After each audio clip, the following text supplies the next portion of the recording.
Yeah, really close links, yeah. Yeah, it must have been the time of year. Oh, look at that. Bloody lovely. Right. How you doing, mate? I'm okay, you all right? Yeah, I'm good. You can hear me, right? Yeah, I can, yeah. Wait, I can hear you all right. Can everyone else in chat hear us all right? I presume you can.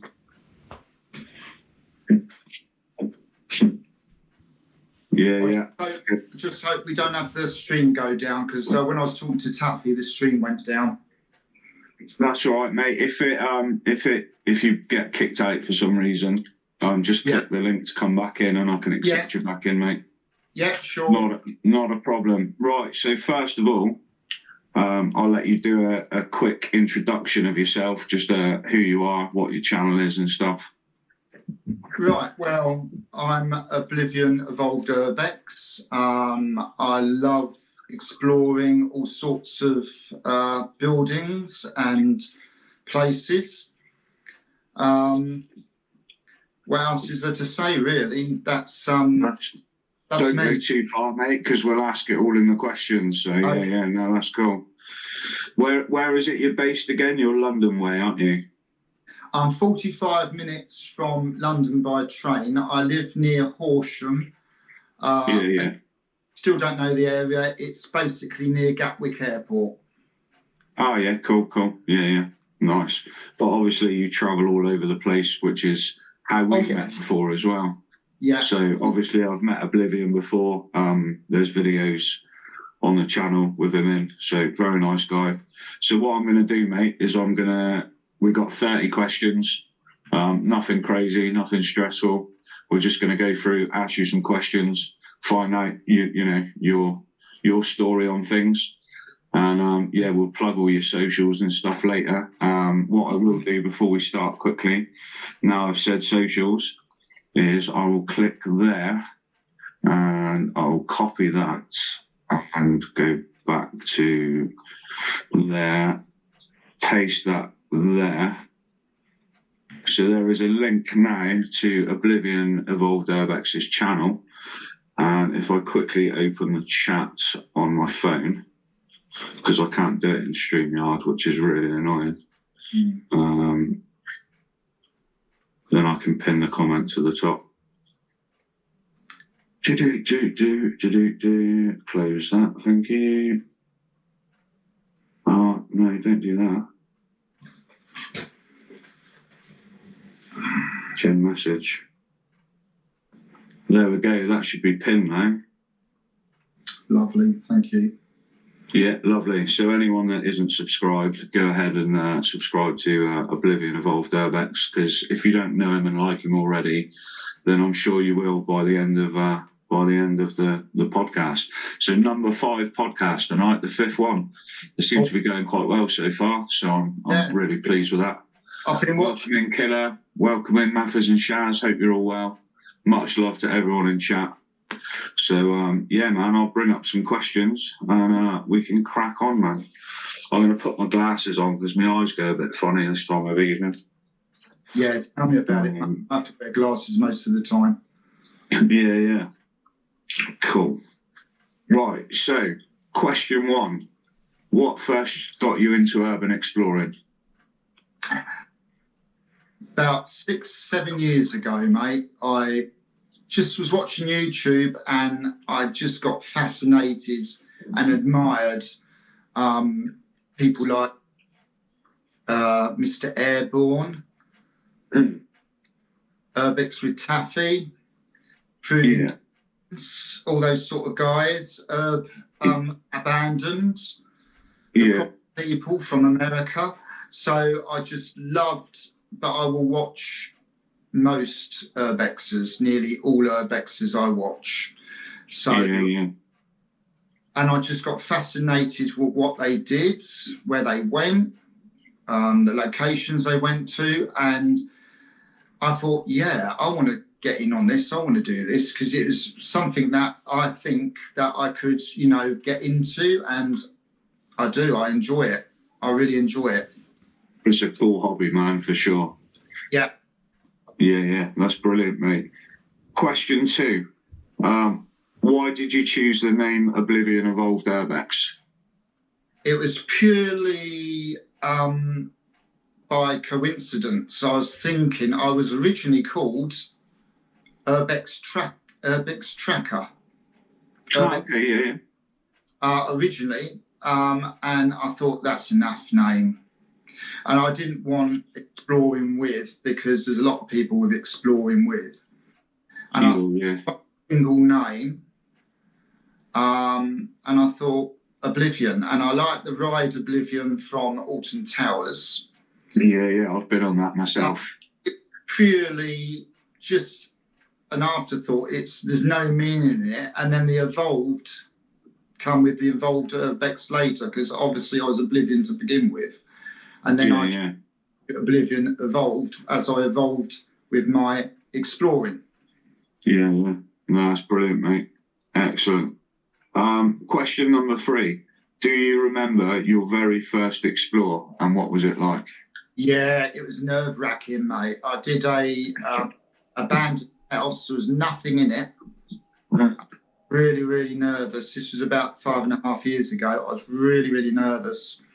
And I actually knackered my leg jumping in and out of the window because I was that nervous. I didn't take my time, as you should do, entering these dodgy places.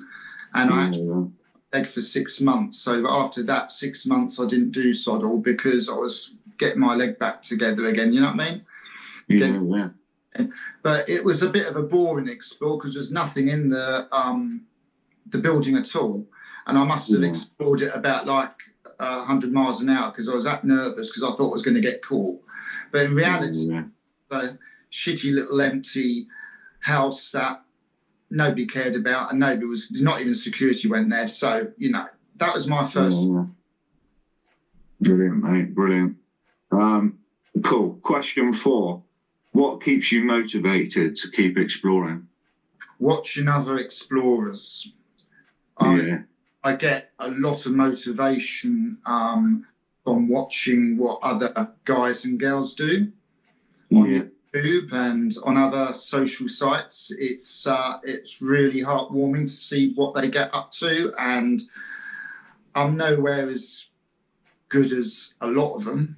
I think I'm okay with about 50%, but I think 50% do so much better than me. But then again, I'm 60, so there you go.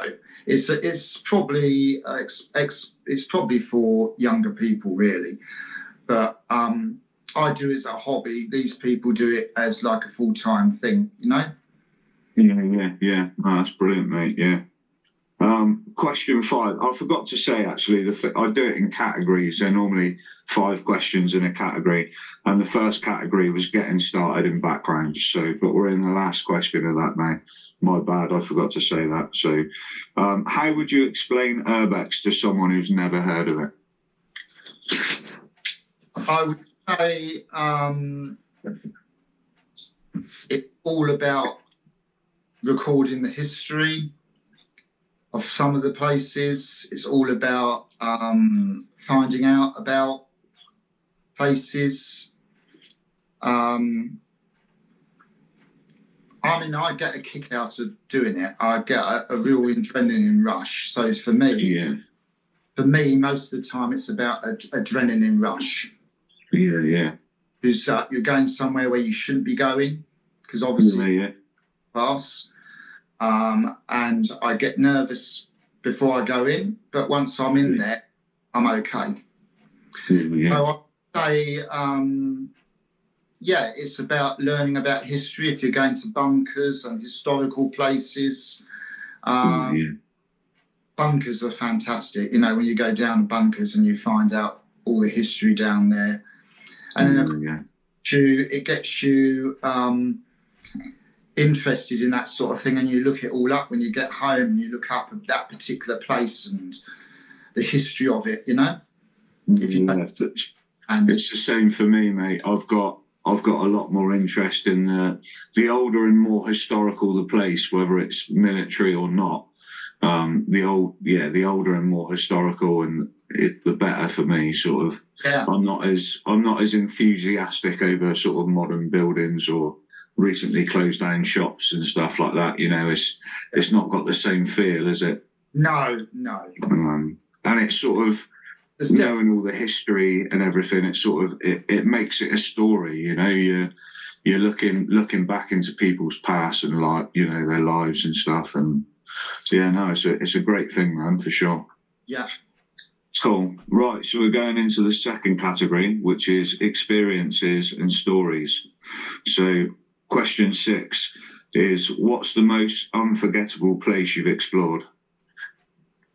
It's got to be Denby Asylum. When I explored it with urbex with Taffy, it was fantastic. Yeah. We dodged security. They're pretty crafty because they usually, as Taffy told me, and they usually hide behind trees and they sit behind trees, and they've got a guard dog and they patrol regularly. So actually getting into place was a good thing to begin with. It's so large. This is in Wales, Denby Asylum, because it's takes you about 3 or 4 hours to go around it, but very, very dangerous. But that's what I remember and I love the most, Denby Asylum. Yeah, for sure. Am I right in thinking Denby's been knocked down now? Yeah, unfortunately, I'm not sure what's going on there, mate, because I'll have to ask Taffy. I heard that when we went, there was a lot of work, diggers and all that sort of thing around. But luckily, none of the buildings have been touched when we were there. Heard that they have started work, if not finished work, in demolition. Yeah, I'd heard the same because unfortunately I've not had the pleasure of going there myself. But fortunately, there is still a few other asylums that are still very cool that I would still go and like to see. But yeah, very cool. Right, question 7. Have you ever had a moment where you thought, I shouldn't be here? Oh, yeah. Yeah, I get that quite often, mate, but I tend to put the back of my mind and just go. Yeah. If you're going to let that rule, then you're not going to do any laws. You need to think, you know, what's in the place that's worth looking at. Because after all, the day, all they're going to do is just kick you out. They can't do anything else but kick you out. Because it's so it's unnecessary worry, basically. But I think the more explores you do, the more relax with it, and you're not. I'm not quite as nervous as I was at the very beginning, first started to explore. As you do more and more, you're more relaxed with it, and Cool, man.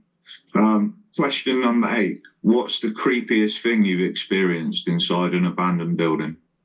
Yeah. You see, me and Taffy were in, now what's it called? I've got it written down. Lambiris Bomb Store. I'm not very good with Welsh. Lambiris Bomb Store. We were going up some steps together and we both heard like a scream, And said to me, Taffy said to me, did you hear that? And I said, yeah, I did hear that. And I think the place is haunted because there's nobody else in there. Basically, it's a bomb store that's deep in, well, I wouldn't say a mountain, but it's deep underground.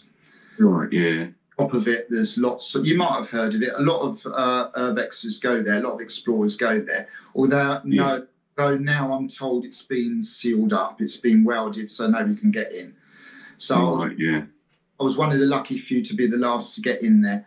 But we actually heard something to do with the steps at the back because it's all concrete in there and it's all concrete for tunnels and things to store bombs, And it's something to do with the steps there because when we went up the steps, we heard this faint scream. And when we come down the steps after half, 3/4 an hour up there, we heard this faint scream again.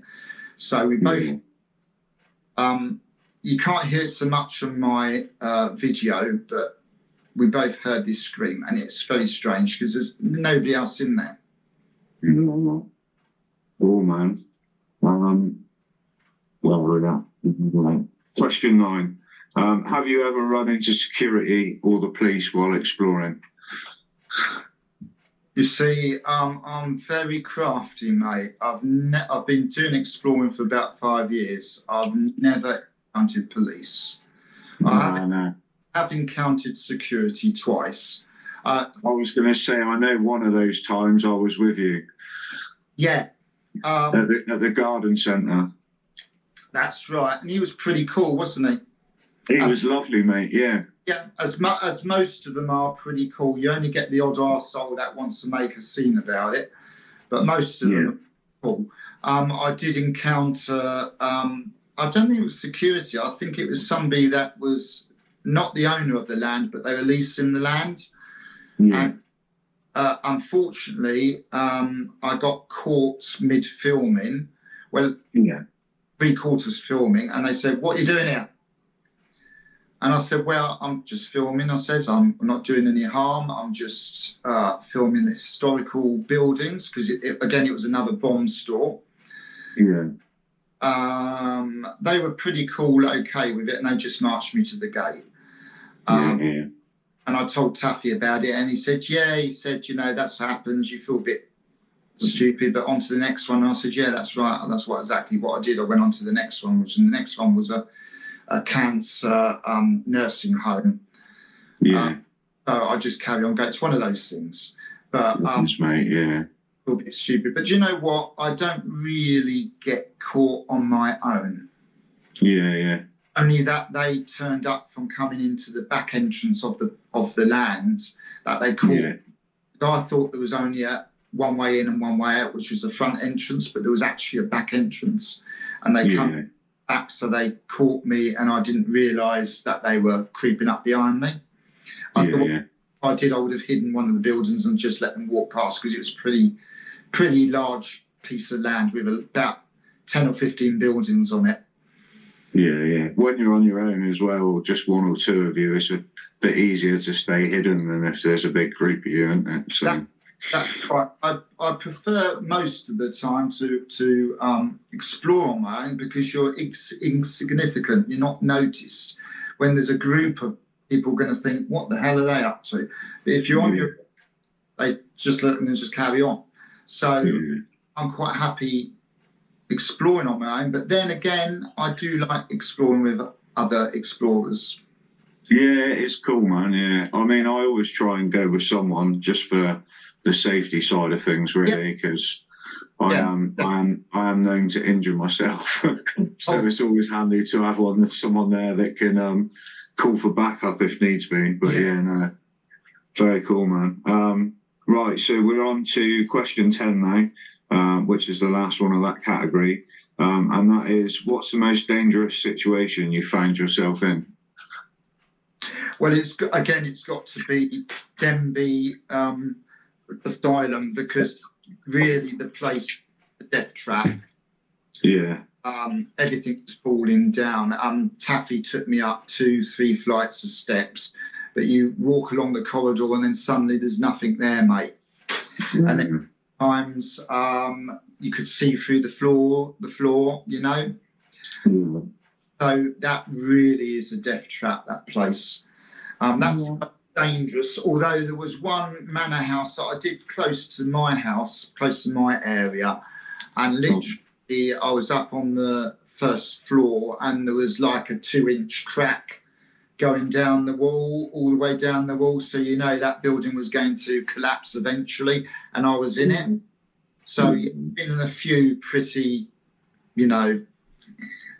derelict buildings. Yeah, there's some rough ones out there for sure. Yeah, definitely. Yeah. So the next category is called preparation and process. So question 11 is, how do you usually find new locations? Yeah, I have several things of doing that. Obviously, the obvious one is Google Map. Yeah. Great tool. getting locations off urbex mates. Obviously, you swap locations. Yeah. What else is that?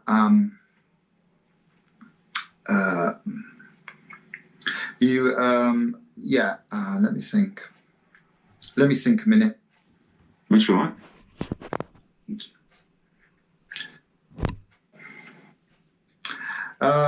You look up on internet on sites like abandoned buildings sale, that sort of thing.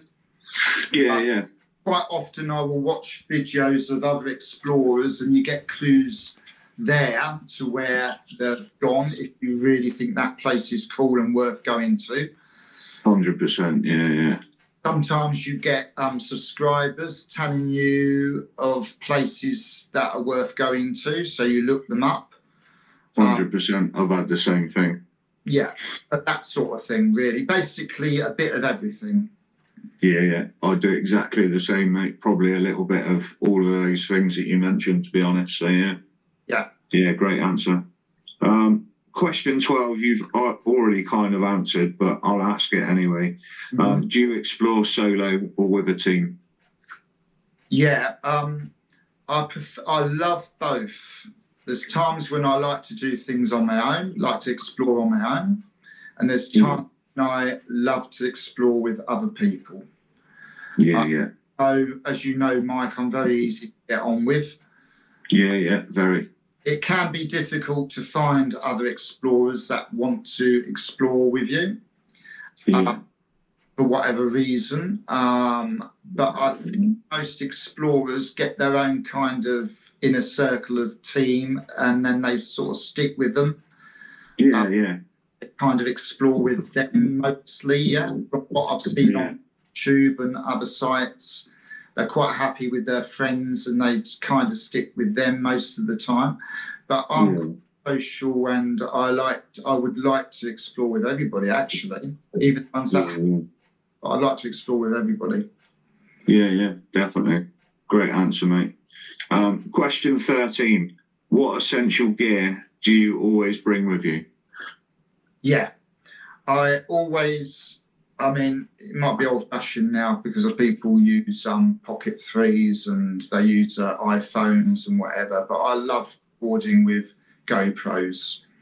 So I always take 3 GoPros with me and I always record with 2 GoPros. For the fact is that I've had corrupt cards before. You do an extra. I don't know if you've experienced this. I have had corrupt files before, yeah. So I like to record twice. So I usually have a GoPro either on the neck or on the head, and I usually have a GoPro which I have as handheld. Yeah. I usually record twice because of the very fact you get corrupt cards or the GoPros play up. At least you know you've got one version of it. Go with torches, O-lights, Puran 2. Yeah. That's very good. It lasts forever. I've also got immolents, which I use as well. But both torches very hot when you've got them on. So you've got to be careful. Yeah. I have burnt holes in my urbex bags with them where you accidentally they're switched on in your bag. You know what I mean? So so basically, I take backup batteries, backup cards, backup GoPros, and always 2 reliable torches. Cracking, man. Yeah, I know what you mean about the O-lights. I've got a mini mortarer, and I swear you could start a fire with it, man. It gets that hot.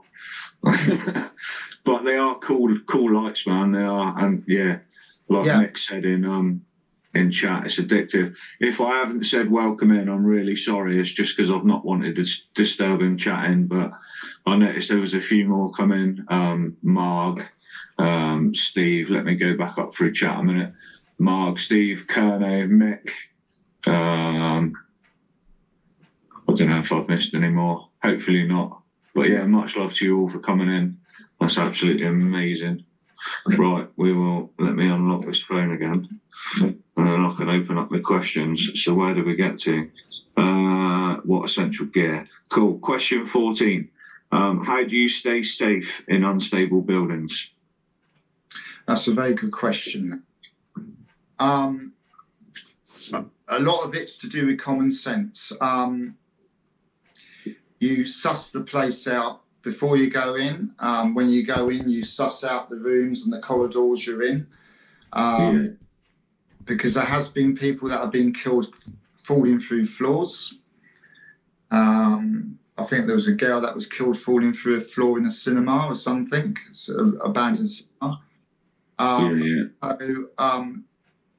It's a lot of it to do with instinct, really. If you're not happy, then don't progress into the building. What was the question again? Sorry.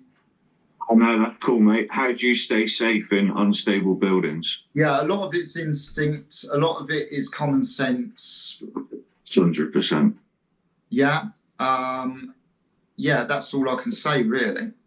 No, that's cool. I mean, I have to take more care than most because I'm a big built guy. So, luckily, it was only a ground floor, but I have gone through a floor, which it still hurt. I had a big lump on my leg, which hurt for about a week. And I know Captain's cut himself out and about. I've cut myself out and about before. So it can be very dangerous. And I class us as being quite careful people. We don't take stupid risks or anything. But even accidents can happen, even if you're being as careful as you can. So dodgy door, then basically you try and step where the beams are. For sure. Cool. So we're on to question 15. How do you decide whether locations are worth filming?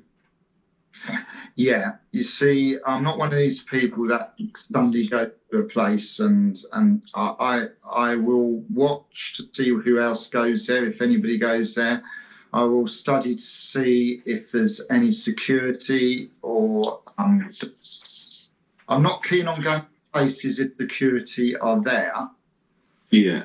I'm not put off by cameras. That doesn't put me off. Security cameras don't put me off at all. But there will put me off. Security dogs will put me off. Guard dogs. That's pretty much it, really. If it's really, really dodgy, then obviously I will consider not going. But it have to be really, really dangerous for me to consider not going. Do you know what I mean? Most places, but I won't go necessarily straight away, which is probably I'm doing, because usually if you get a lot of interest in these pins, the owner or security or whoever gets fed up with it and then they secure it up quite tight. Right? So by the time I decide to go, it's usually secure. But it's not always the case, but I take my time. I won't go straight away. I usually take weeks before I decide to go. I think weather can have a part on things as well, because some places are a lot more dangerous in the winter than they are in the summer as well. So you've kind of just got to, like you say, use common sense and evaluate what's safe and what's not. I mean, I once went to a nursery with acres of greenhouses. There was about 10-foot high black thorn everywhere, and I made the mistake of thinking I can get through this. Well, my legs were ripped to shreds. So now a place, if a pin's surrounded by black thorn, then no way, I'm not going to do it no more. I learnt my lesson. Anyway, cool, man. That's all right. The next category is filming and YouTube. So question 16, when did you decide to start posting your explores on YouTube? Yeah, you see, I watch guys for a hell of a long time. I mean, Urbex with Taffy, I never thought I'd ever meet him, but I watched him for years. I watched him and I knew he was the kind of the guy that I could get on with.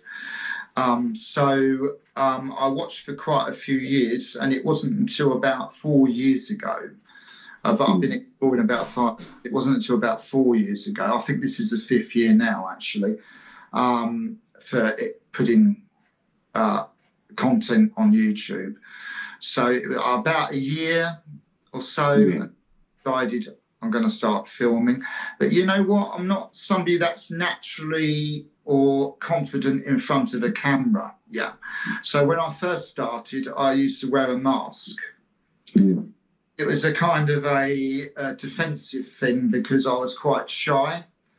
And luckily, most of the time, you were filming the content rather than yourself. So that was okay. So that was cool. So I think the first year, if you look back at my channel, or if anybody looks back at my channel, you'll see that I wear a mask when it actually show my face. It wasn't because of COVID. It was before COVID, obviously. And then after a while, I thought, well, fuck it. Excuse me, language, but I thought, sorry. No, you're fine, mate. You're fine. I thought, show my face because what can they do? They can't do anything. They just tell you to get out. So, so after that, I started showing my face. And as I progress in exploring, I'm finding more out about myself and confidence, and I just love the adrenaline of going to places you're not supposed to be at, finding things that you're not supposed to be seeing, plus history of places as well, of what's in the places. You know, I get a bit of adrenaline rush from that. I'm not one for putting on YouTube the history of the place beforehand. If I put of a place, it will be in the description, but I'm not one for saying it in the video.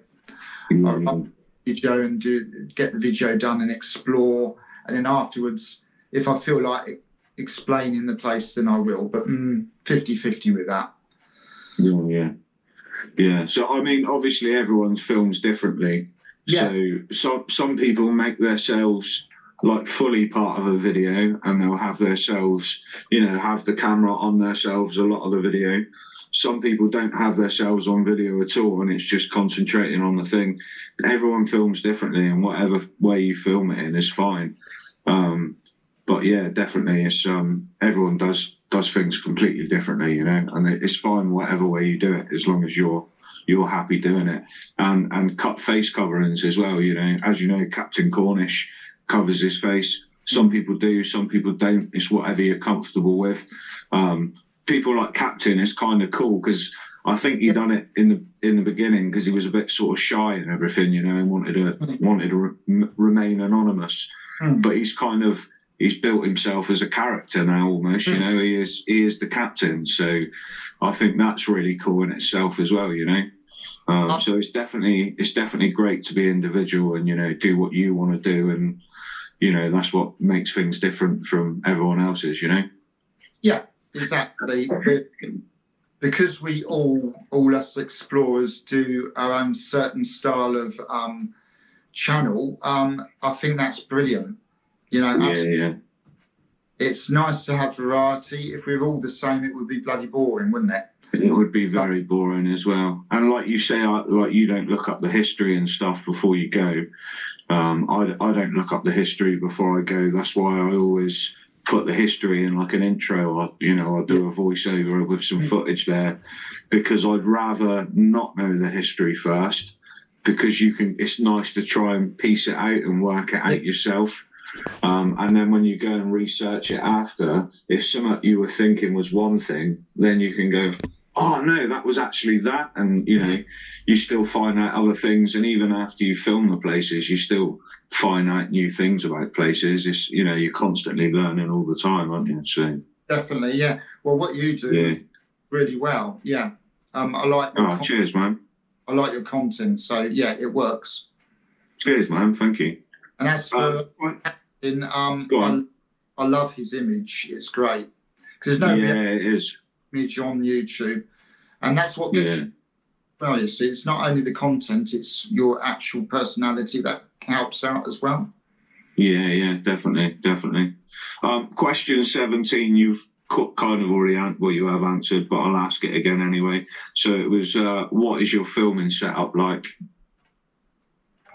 Yeah, I'm not one to, if we're talking about editing as well, I'm not one to be sophisticated editing with all sorts of different effects and all that.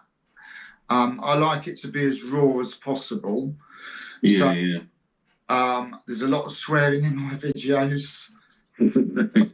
Yeah, it's not deliberate. It's just what I'm kind of different when I explore. Yeah. I'm not quite kind of the same person that you're talking to now. I kind of, when I explore, I'm somebody else. So makes sense. Yeah, completely. So and I do recommend, if anyone in chat now watching or watching after hasn't seen any of Oblivion's videos, go and check him out, man. He's a cool guy and he goes to some really cool places. So this is why I'm doing these streams as well, you know, to help share the love. It gives me something to talk about. It helps me find out about other explorers, and it helps promote you guys as well. So yeah, I mean, what you're doing, these podcasts, is brilliant, mate, because what you're doing is you're showing the public all the different aspects of exploring, all the different characters of the people explore. So it's brilliant. So yeah, it gives people that maybe don't watch urbexing, but that maybe watch, you know, podcasts, that, you know, it'll give them a view. They'll get to find out what the urbexers are like as people, you know, because like you say, you know, a lot of people think that we're, you know, out there and just smashing up buildings and being destructive and, you know, breaking in and burglars and all the bad things, you know. Urbex gets quite a bad rep nowadays. So when there's good things to be pointed out, then I think it's a good thing for the hobby, for sure. Definitely. Yeah, unfortunately, if you see a group of people going into an abandoned place, they have the negative thought, which I suppose is a possibly an obvious thing that you would think that they're up to no good. But but you know what? Not everybody that goes into these places obviously is up to no good. We all want we all want to record history. We all want to show bygone buildings that nobody loves anymore and they're forgotten about. You know, the history of what was before they deteriorate into nothing, basically. Yeah, definitely. Question 18 is, do you plan your videos in advance or do you just film as things happen? No, I'm one of these that does everything on the spur of the moment. I end up editing quite a lot because I talk too much in videos. I edit quite a lot. So yeah, I've got a video coming out actually, which I just did explore this morning. So I end up filming everything, and I mean everything, and then I nightmare to just cut it but I'm not into fancy editing or anything like that. For me, it's about the amateurish of it, amateur sort of thing of it. To me, it's about being as close to real as possible. I'm not in fancy effects and all this jargon, and you know, I don't want it to look like a professional TV program. I want it to look amateur. Because I think a lot of people actually can relate to something that's raw and just amateur rather than polished. Yeah, definitely. Yeah, 100%. Question 19. What's been your most popular video so far? Yeah, it's Oakwood Amusement Park. I look at that in Wales. Yeah, Wales. There's always views on that. But you know what? I did not actually explore the whole of it. I'm thinking about going back. What I did was, because a lot of explorers that go there get instantly caught, including in his gang, they got instantly caught. And I did not want that to happen to me. So what I did was I explored around the area, around the edges of it. Got into the undergrowth, and then further along. I managed to record quite a bit, but I did not go into the centre of it brazenly because people get caught. But also, I think going for exploring like an early Sunday morning helps, because nobody's awake on an early Sunday morning, including security. Me and Captain always explore on pretty well. And occasionally we'll go on a Saturday if things change or weather's better on a Saturday than it is a Sunday or whatever, or if we've got plans on a Sunday. But generally, we're always on a Sunday. And like you say, like the difference between a Saturday and a Sunday morning, up and about doing stuff, you know, it's like a normal day, if not busier. But on a Sunday, like everyone's asleep for ages. It's nice and quiet for sure. You know, I'm pretty crafty when I do my explores. I choose the right moment when I know there's not going to be much activity with security or anybody. I mean, it's been 4 years and I haven't been caught by police yet. So that's good. That's good going, mate. Yeah, I must be doing something right. So rather than the tactic of brazenly walking in there, I will creep around and I'll choose my moment when to go into a place. For me, that worked. For other people, that's not good. But for me, having a bit of patience and waiting, that works for me. Yeah, I think it depends on the location as well. Yeah, that's true. Because some places are, you know, right out in the middle of nowhere, no one around at all, and you can just walk in. But you know, others can be in really built-up areas that people are watching, like hawks, you know. I prefer countryside out in the sticks explores, because like you said, you've hit the nail on the head. You're not going to be disturbed. You can just explore at your leisure. When you do town explores, then you're always looking over your shoulder, because you know there's people around and some Karen's going to complain about you. So there's nosy neighbours everywhere, mate. Yeah, for sure. Question 20, which is the last one of this category, is: has YouTube changed the way you explore? I'm not sure on that, mate, because I've only been using YouTube for about 4 years. I don't know, mate. I don't know with that. Has it changed the way that I explore? Not really. No. I tend to not be influenced with that sort of thing. I just do my own thing.